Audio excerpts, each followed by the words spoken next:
Olá pessoal, sejam bem-vindos ao Paixanalytical novamente. O tema do vídeo de hoje é minha leitura da psicologia baseada em evidências versus Christian Dunker.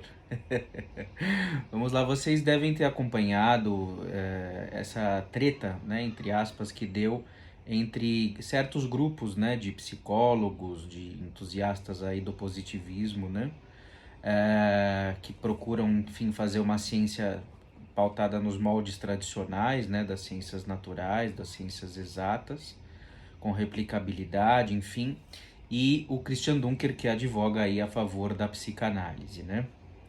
Então eu exorto vocês a assistirem meu vídeo anterior, chamado É relevante a psicanálise ser uma ciência? Esse vídeo é um desdobramento daquele vídeo, tá bom? Então vamos lá. Bom, em primeiro lugar, a psicanálise, como eu disse no outro vídeo, eu considero que ela seja uma ciência humana, pelo menos parcialmente, porque eu fiz minha formação no meio lacaniano e o Lacan ele faz uma releitura epistemológica do Freud e ele toma aí a antropologia do Lévi-Strauss, a linguística do Ferdinand de Saussure, né, por exemplo, como vias, né, de repensar os fundamentos da psicanálise. Depois ele faz incursões aí na filosofia, até na topologia, que é uma área da matemática. Então, de alguma maneira, eu considero que sim, a psicanálise é uma ciência humana, mas com diversas incursões ao longo da sua história, desde Freud, nas ciências exatas e nas ciências naturais. O Freud dizia que a visão de mundo da psicanálise deveria ser a mesma da ciência e não da religião, por exemplo, e todo o esforço dele de tornar a psicanálise uma ciência natural. É bem conhecido isso, né?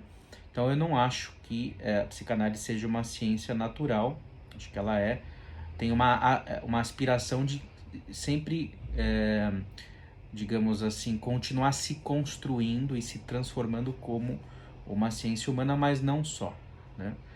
Então, o que eu entendo que é a psicanálise? Ela é uma ciência humana porque ela produz ciência, ela produz conhecimento sobre o ser humano.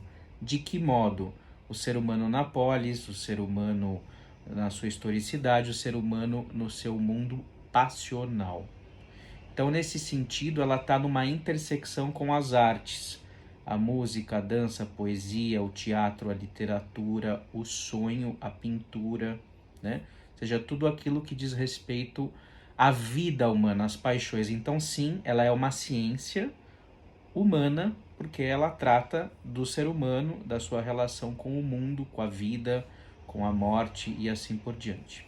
Então ela é também, nesse sentido, não só uma teoria, senão uma praxis, um método de tratamento que hoje não é só das neuroses. Na época do Freud, sim, mas hoje ela é ampliada a vários tipos de quadros, né? Então, esse é o aspecto central da psicanálise para mim. Ela é uma forma de arte que trabalha com o amor contido nas palavras. Então, ela lida o quê? Com a sensibilidade do encontro humano. Ah, mas isso não é replicável em laboratório? Qual é a evidência de que isso tenha uma eficácia? Bom, aí que justamente entra uma crítica do Lacan à ciência, então aí que eu entro na questão da ambivalência da psicanálise em relação à ciência. Por quê? Porque desde Freud a psicanálise sempre quis ser científica, o próprio Lacan queria fazer da psicanálise uma ciência, mas ao mesmo tempo dizia que a ciência forcluía o sujeito, que ela excluía a dimensão do sujeito do seu campo. Então a psicanálise estaria fora da ciência, mas ao mesmo tempo lutando por uma inserção dela e do campo do sujeito dentro da ciência. Então o lugar da psicanálise em relação à ciência, ele é sempre paradoxal, né? Então deixa ela numa situação muito ingrata, porque ela tem uma crítica à ciência, ela tem pretensões científicas, mas ao mesmo tempo, e justamente ao mesmo tempo, ela gostaria de fazer parte da ciência e contribuir para a ciência. Então, o que eu observo de toda aquela treta que deu entre essa psicologia baseada em evidências, né, que seria uma psicologia positivista aí, de base comportamental, né, fundamentalmente, e o Christian Dunker, né?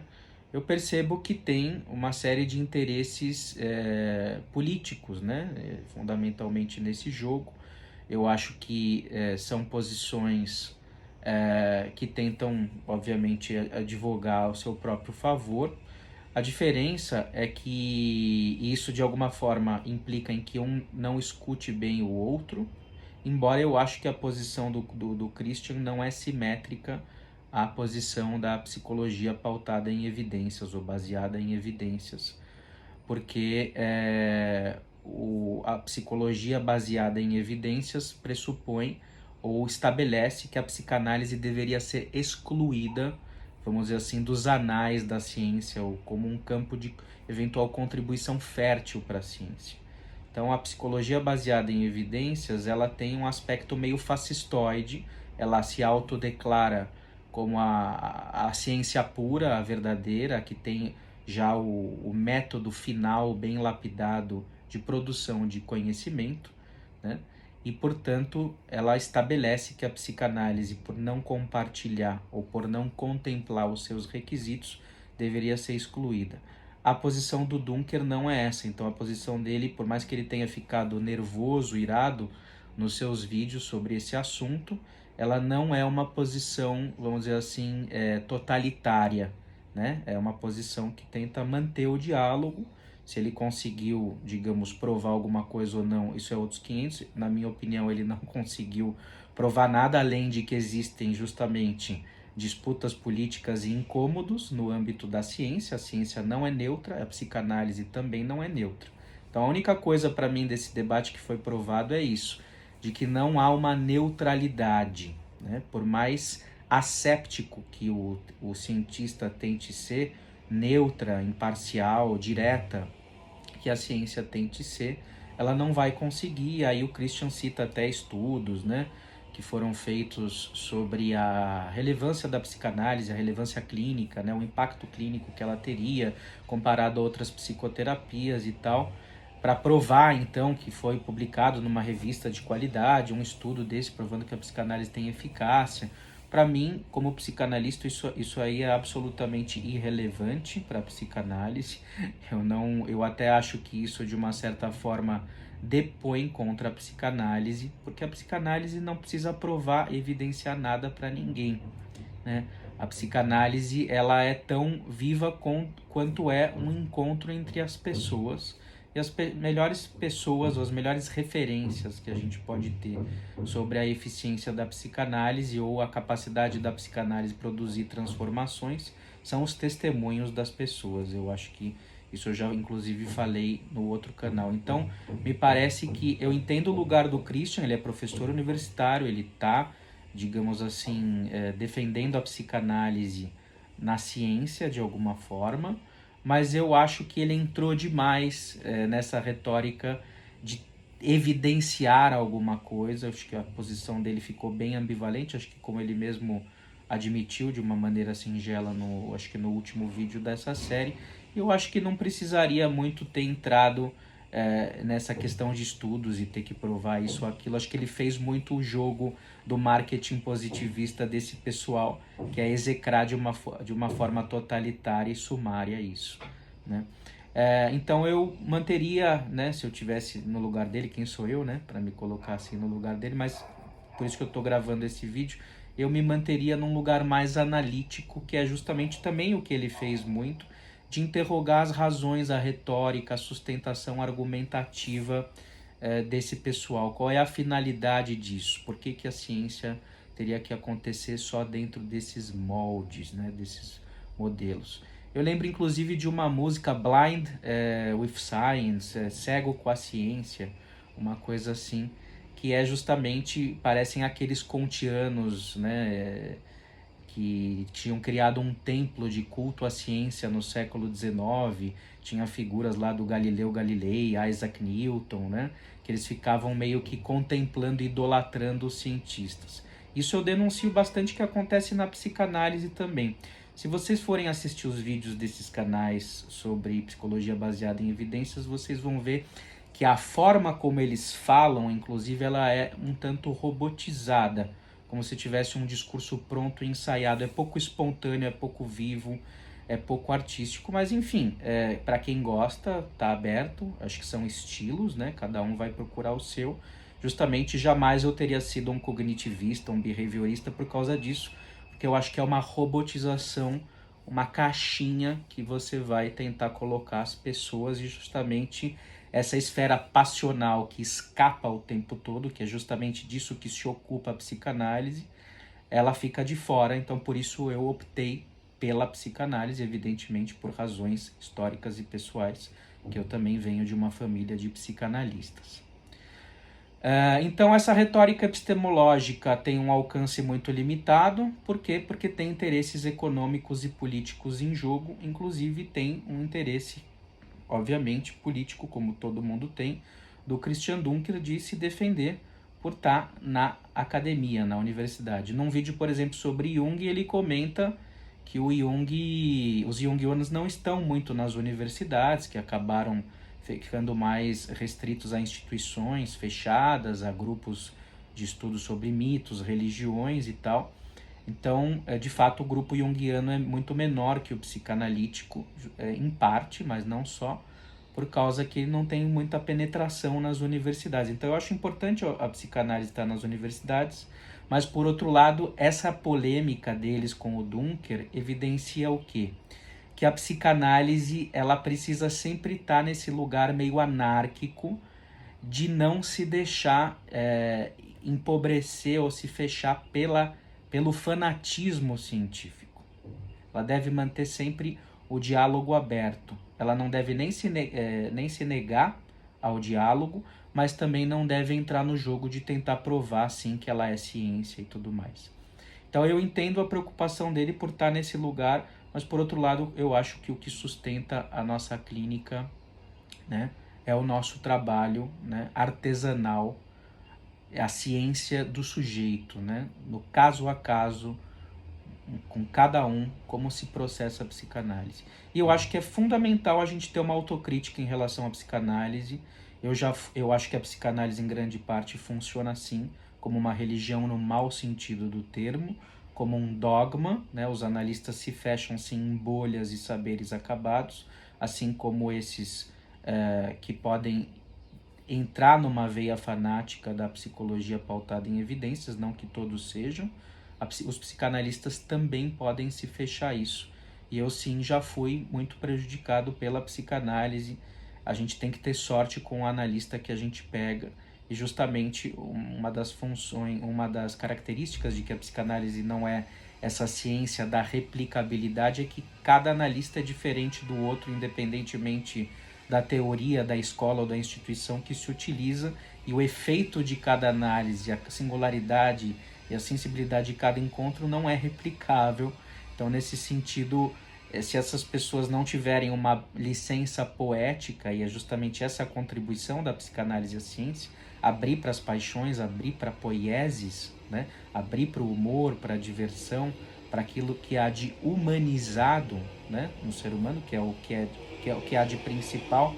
Se a ciência não estiver aberta a isso, ela vai se fechar num modelo de padronização, de redução de cabeças. Essa crítica a psicanálise já faz à ciência há um bom tempo, né? Então vamos lá. Na história da psicanálise, como eu disse, teve tentativas aí do Lacan com a topologia, incursões na matemática, do Bion com a sua grade, né? Também uma intenção matemática. O meu avô gostava muito da hipótese de um psiquismo fetal. Era, por exemplo, baseado nas ideias de um psicanalista argentino, Arnaldo Raskowski. Tentavam mostrar que o psiquismo já existia no feto em estado germinal e que na clínica nós teremos notícias disso mais tarde. Então, o que eu quero dizer com isso é que a psicanálise fez incursões na biologia, nas ciências exatas, tentou de empréstimo essas noções, mas por vezes isso foi um pouco patético, dependendo da forma como foi feito, principalmente quando é usado para comprovar alguma coisa para o outro, né? Então, eu acho que a postura do analista, dos psicanalistas, sejam eles universitários ou não, diante desses ataques, ela deve ser similar ao de um psicanalista no consultório. Quando um paciente vai te atacar, ele está projetando em você alguma coisa, ou mesmo não está projetando, mas está se queixando de alguma coisa de você, você precisa ter a humanidade de reconhecer os seus erros, de ouvir a crítica e de poder interrogar sobre as razões, né, pelas quais aquela retórica é construída.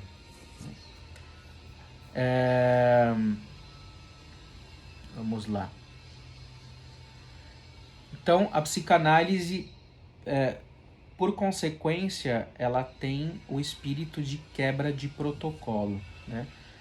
Se a gente entrar muito no protocolo da ciência, né, que é justamente o que essa ciência baseada em evidências quer, a gente vai produzir um achatamento do sujeito, né? Então a psicanálise sempre deve estar aberta.